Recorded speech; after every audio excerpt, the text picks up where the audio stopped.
Salam sejahtera dalam kasih Tuhan Yesus Kristus. Selamat datang lagi di Jurnal Kabar Baik. Nah, kali ini saya akan melanjutkan video saya sebelumnya mengenai bukti keilahian Yesus Kristus menurut Injil ya.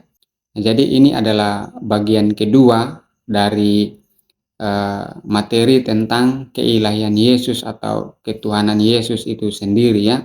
Pada video yang sebelumnya itu, di situ saya membahas tentang pengakuan Yesus secara langsung mengenai keilahiannya di dalam Injil ya. Nah, kali ini saya akan membahas pengakuan Yesus secara tidak langsung ya, atau bukti-bukti secara tidak langsung di dalam Injil mengenai keilahian Yesus itu sendiri. Nah, jadi Yesus tidak hanya mengaku secara langsung sebagai Allah ya, tapi dia juga memberikan banyak bukti meyakinkan bahwa Yesus itu memang ilahi ya. Dia memiliki sifat-sifat ilahi. Nah, dalam banyak kesempatan Tuhan Yesus mengakui keilahiannya secara tidak langsung ya. Nah, bagaimana kemudian Yesus secara implisit ya, atau secara tidak terang-terangan mengklaim keilahiannya, dan apa yang dinyatakan oleh klaimnya. Nah, jadi baik secara langsung maupun secara tidak langsung kita bisa menemukan bukti-bukti tentang keilahian Yesus itu di dalam Injil. Jadi ada klaim-klaim Yesus mengenai keilahiannya itu. Nah, yang pertama, bukti secara tidak langsung, ya, klaim secara tidak langsung atau pengakuan secara tidak langsung bahwa Yesus itu adalah Allah, Yesus adalah Tuhan. Yang pertama, Yesus menghakimi umat manusia, ya. Dia menubuatkan bahwa dia akan menghakimi umat manusia pada hari terakhir. Nah, itu bisa kita baca di dalam Injil Matius pasal 7 ayat 22 sampai 23 ya. Bahkan Yesus melakukan hak yang hanya bisa dilakukan oleh Allah semata. Seperti yang tertulis di dalam Mazmur pasal 75 ayat 7 katakan bahwa tetapi Allah adalah hakim, direndahkannya yang satu dan ditinggikannya yang lain. Dengan demikian berarti Yesus adalah Allah. Dia adalah hakim yang adil. Yesus memiliki kekuatan untuk menghukum seperti Allah. Ya. Matius pasal 25 ayat 31 sampai 46. Nah, karena itu sekali lagi bahwa Yesus dapat melakukan apa yang dilakukan. Yesus melakukan apa yang dilakukan dalam perumpamannya sendiri. Dan dengan demikian secara implisit dia mengklaim keilahiannya. Nah, jadi Allah adalah hakim yang akan menghakimi umat manusia. Nah, Yesus di dalam Injil dikatakan dia juga akan datang menghakimi umat manusia. Jadi secara implisit di sini kita bisa melihat secara tidak langsung bahwa Yesus adalah Allah karena dia melakukan suatu tugas yang seharusnya hanya dilakukan oleh Allah, yaitu menghakimi umat manusia. Tetapi Injil juga mencatat bahwa Yesus juga akan datang nanti sebagai hakim untuk menghakimi setiap umat manusia menurut perbuatannya. Jadi bukti keilahian Yesus adalah Tuhan secara tidak langsung bahwa Yesus itu menghakimi umat manusia. Nah, yang kedua, Yesus mengklaim bahwa dirinya tidak berdosa. Apabila Yesus itu hanyalah manusia biasa, maka Yesus dapat berbuat kesalahan. Yesus bersaksi akan dirinya dengan berkata, "Siapakah di antaramu yang membuktikan bahwa aku berbuat dosa?" Yesus menantang mereka yang mendakwanya untuk membuktikan bahwa ia berdosa.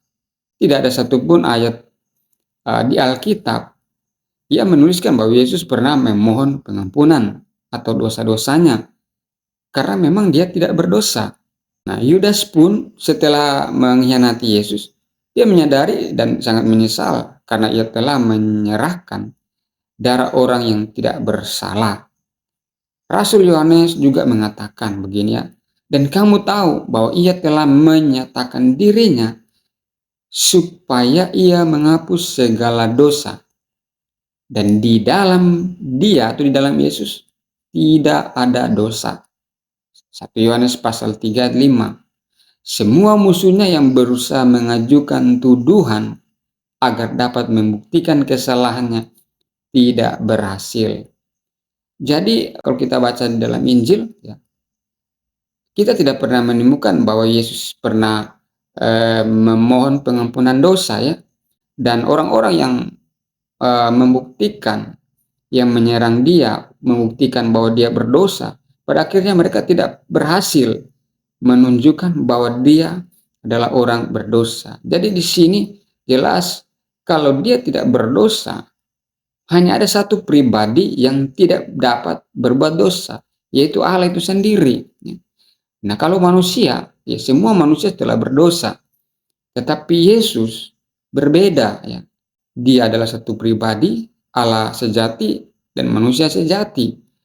Dan di dalam kemanusiaannya dia tidak berdosa. Artinya bahwa di sini jelas mengatakan dia adalah pribadi yang ilahi. Tidak ada dosa di dalam dirinya. Jadi ini bukti kedua mengenai keilahian atau ketuhanan Yesus itu sendiri. Nah, yang berikut, di sini kita lihat juga yang berikut bahwa Yesus dapat mengampuni dosa. Nah, tadi dia tidak dapat berdosa. Di sini kita bisa lihat bahwa poin yang berikut, bukti keilahian Yesus adalah Yesus dapat mengampuni dosa. Secara eksplisit dan terbuka, Yesus mengampuni dosa pada dua kesempatan yang dicatat oleh Injil. Itu dicatat dalam Lukas pasal 5 ayat 17 sampai 26 dan Lukas pasal 7 ayat 36 sampai 50 ya. Itu berbicara tentang kisah orang lumpuh yang disembuhkan.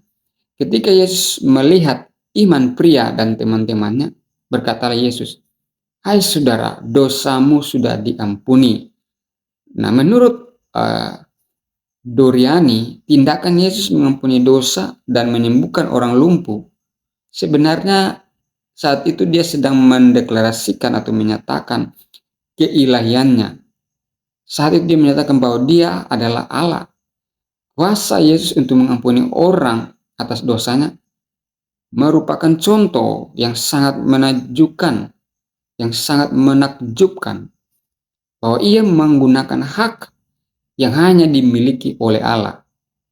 Hanya Allah yang memiliki otoritas untuk mengampuni dosa. Yesus punya otoritas untuk mengampuni dosa. Karena itu, Yesus adalah Allah itu sendiri. Tidak ada yang dapat mengampuni dosa manusia selain Allah. Dan di Injil, Yesus ketika dia menyembuhkan salah satu kasus di mana dia menyembuhkan orang yang lumpuh, dia berkata, "Hai saudara, dosamu sudah diampuni." Jelas sini bahwa Yesus adalah Allah itu sendiri sebab dia berkuasa mengampuni dosa manusia. Yang berikut, bukti keilahian Yesus yang berikut di sini kita bisa melihat yaitu Yesus dapat memberikan hidup yang kekal. Dia berkata begini, "Aku adalah kebangkitan dan hidup. Siapa yang percaya kepadaku tidak akan mati. Siapa yang percaya kepadaku tidak akan mati." Itu dicatat dalam Yohanes pasal 12 ayat 25. Kita bisa bandingkan dengan 1 Yohanes pasal 5 ayat 11 sampai 12. Barang siapa memiliki anak, ia memiliki hidup. Barang siapa tidak memiliki anak, ia tidak memiliki hidup. Itu berarti dalam Yesus ada hidup. Juga di dalam Injil Sinoptik sangat jelas Yesus memang menawarkan kehidupan kekal kepada seorang pemuda yang kaya pada waktu itu. Jika ia menjual hartanya dan mengikuti Yesus, maka ia beroleh hidup kekal. Nah, pernyataan Yesus bahwa ia menawarkan kehidupan kekal, hal ini memiliki implikasi bahwa mereka yang percaya kepada Yesus tidak akan mati karena mereka telah memasuki kehidupan kekal. Ya. Nah, untuk bisa memberikan hidup kekal, maka pribadi itu harus memiliki hidup kekal itu sendiri. Bagaimana dia dapat memberikan hidup kekal kalau dia sendiri tidak memilikinya? Artinya kalau dia dapat memberikan hidup kekal, berarti dia memiliki hidup kekal sendiri. Nah, kalau dia memiliki hidup kekal itu, artinya bahwa dia adalah Allah. Sebab Allah adalah kekal. Yang memiliki hidup kekal adalah Allah. Dan di sini dalam Injil kita lihat Yesus menjanjikan hidup kekal bagi siapa yang percaya dan mengikut kepada Dia. Jelas bahwa Yesus adalah Allah. Jelas bahwa Yesus adalah suatu pribadi yang ilahi. Karena Dia dapat memberikan kehidupan yang kekal. Nah, yang berikut kita lihat bukti berikutnya. Ya. Yesus mengklaim perkataannya bersifat kekal. Ya. Tadi Dia dapat memberi hidup kekal. Di sini bukti berikut kita bisa melihat bahwa Yesus mengklaim perkataannya bersifat kekal. Kesaksian Nabi Yesaya tentang sifat kekal firman Allah, rumput menjadi kering, bunga menjadi layu, tetapi firman Allah kita tetap untuk selama-lamanya. Dalam Yesaya pasal 40 ayat 8 berkata, rumput menjadi kering, bunga menjadi layu, tetapi firman Allah kita tetap untuk selamanya. Nah, Yesus mengajukan klaim yang serupa dalam Matius pasal 24 ayat 35. Langit dan bumi akan berlalu, tetapi perkataanku tidak akan berlalu. Jika perkataan Yesus sama kekalnya dengan perkataan Allah, berarti Dia adalah Allah. Yesus mengklaim bahwa kata-katanya memiliki keabadian yang sama dengan milik Allah. Dalam perjanjian lama tadi, ya, satu ayat dalam Yesaya 40 ayat 8, ya, di sana dikatakan bahwa firman Allah itu tetap untuk selamanya. Dan dalam perjanjian baru Yesus mengajukan satu klaim yang serupa, dikatakan bahwa perkataannya tidak akan berlalu. Matius pasal 24 ayat 35. Artinya bahwa di sini juga kita bisa lihat klaim perkataannya yang bersifat kekal ini menunjukkan bahwa Dia adalah Allah itu sendiri, ya. Nah, kita lihat berikutnya, bukti berikut bahwa Yesus menyatakan dirinya adalah terang dunia. Terang Mesias yang akan datang ditunjuk dalam 2 nubuat yang dikenal sebagai terang. Dalam Yesaya pasal 9 ayat 2, bandingkan juga dalam Matius pasal 4 ayat 16, dan Yesaya pasal 49 ayat 6, Lukas pasal 2 ayat 32. Yesus sendiri pernah berkata dalam Yohanes 8 ayat 12, Dia berkata bahwa akulah terang dunia. Nah, dalam perjanjian lama, terang itu menunjuk atau merujuk kepada Yahweh. Ya, misalnya dalam Mazmur pasal 27 ayat 1, Tuhan adalah terangku dan keselamatanku. Atau bahkan lebih khusus dalam Yesaya, dalam konteks nubuat mesianis. Dalam Yesaya 60 ayat 19 sampai 20, Tuhan akan menjadi penerang abadi bagimu. Jadi Yesus mengambil bagi dirinya gelar umum untuk Yahweh dalam perjanjian lama, yaitu terang tadi, di mana Tuhan adalah terang dunia yang abadi. Hanya Allah yang menjadi terang dunia. Hanya Allah yang bisa memberikan cahaya kehidupan. Jadi dengan kata lain, Yesus sedang mengklaim dirinya secara tidak langsung. Dia mengklaim dirinya adalah Allah, karena dia mengatakan bahwa Dia terang dunia. Yang dimana gelar terang ini juga dipakai atau ditujukan merujuk kepada pribadi Tuhan, atau dalam bahasa Ibraninya itu Yahweh, ya, YHWH, ya. Nah, gelar-gelar itu ditujukan kepada Yahweh, Tuhan. Dan di perjanjian baru, gelar yang sama juga diklaim oleh Yesus bahwa Dia adalah terang dunia. Nah, di sini secara tidak langsung klaim Yesus bahwa akulah terang dunia ini menunjukkan juga bahwa Dia adalah Allah. Dia memiliki keilahiannya. Dia adalah pribadi yang ilahi itu sendiri. Nah, selanjutnya kita lihat ya, bukti selanjutnya mengenai klaim Yesus secara tidak langsung bahwa dia adalah Allah yang dicatat dalam Injil, yaitu Yesus mengambil gelar Tuhan bagi dirinya ya. Sebagai contoh adalah gelar gembala. Mazmur 23 ayat 1 berkata, Tuhan adalah gembalaku, dan di dalam Yeskiel pasal 34 ayat 15 dikatakan, aku sendiri akan mengembalakan domba-dombaku. Demikianlah firman Tuhan Allah. Nah, Injil Yohanes menunjukkan bahwa Yesus menggunakan gelar diri Allah ini dengan mengatakan, akulah gembala yang baik. Dalam Yohanes pasal 10 ayat 11 dan 14 ya. Karena Yesus berkata bahwa akulah gembala yang baik ya. Dan itu juga dipakai oleh Allah dalam perjanjian lama, oleh Tuhan, di mana Tuhan dikatakan sebagai gembala bagi umatnya ya. Nah, bisa dibandingkan dengan pernyataan Rasul Petrus yang memanggil Yesus sebagai gembala dan penjaga jiwa.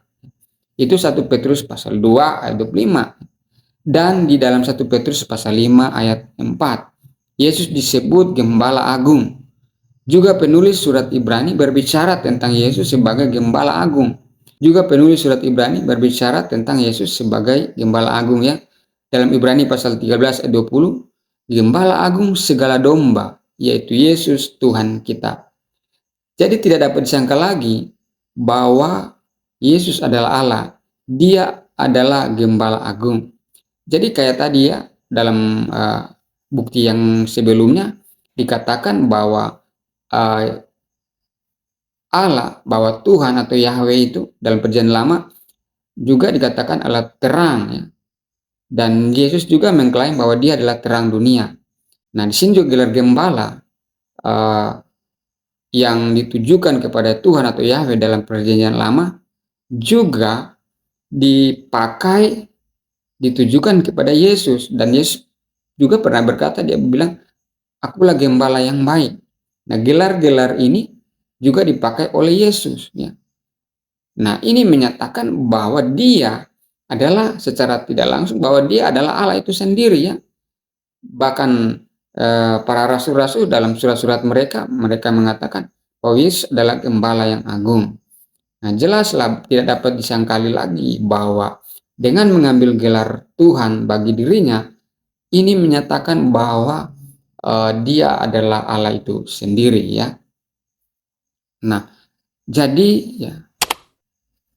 dalam hal ini ada 7 ya poin mengenai bukti keilahian Yesus dalam Injil secara tidak langsung ya, mengenai klaim Yesus secara tidak langsung dalam Injil bahwa dia adalah Allah.